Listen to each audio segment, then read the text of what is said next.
And one that I want to make for you today is something called a bread gnocchi.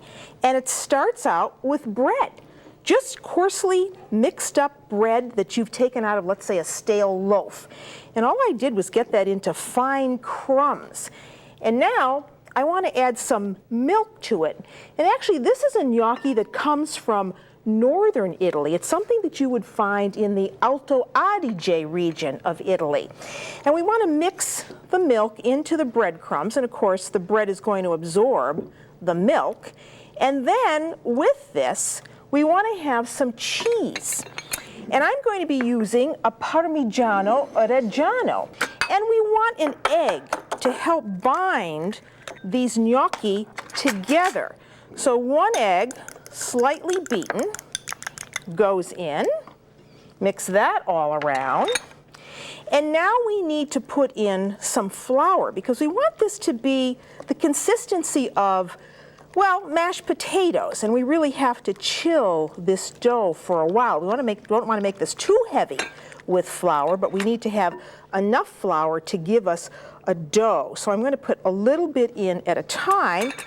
So once you've got it where you want it, then cover it with a piece of plastic wrap and put it in the refrigerator. And you'll find that as this dough sits around in the refrigerator, it's going to get much firmer. And here's the one that I did just before you came over, because I was having such a good time at the festival. I thought to myself, you know, someday I'd like to be shot out of a cannon. It might be a lot of fun. So here we have the dough, and you see it's just a little firmer than what I had. Now, the trick is you need a bowl of ice water. You do that so that the dough doesn't stick so much to the spoons.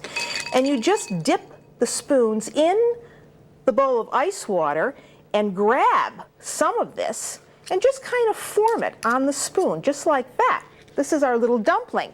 Then you have a pot of these little dumplings waiting for you in boiling water, and you just spoon it right in. Let me do one more.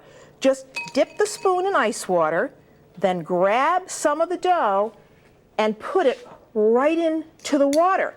Now when that bobs to the top, it's all done. So we're going to wait for those to kind of finish up, and then I'll show you what they look like. So really that's all there is to making those bread gnocchi, and what a great way to use up excess bread. Look at these. This is made just with bread. Isn't this wonderful? A bread gnocchi from northern Italy. And you say, now, well, are you going to put anything on that? You betcha. We're going to put a wonderful butter and parsley sauce that's just flavored with a little bit of fresh garlic. So there they are, and they held together beautifully. And now we want to put on the butter sauce. So that goes right over the top. Who says that is not wonderful to look at? And you give that a nice toss. And this makes a wonderful first course. And if you wanted to add a little extra cheese to that, well, that you could do too.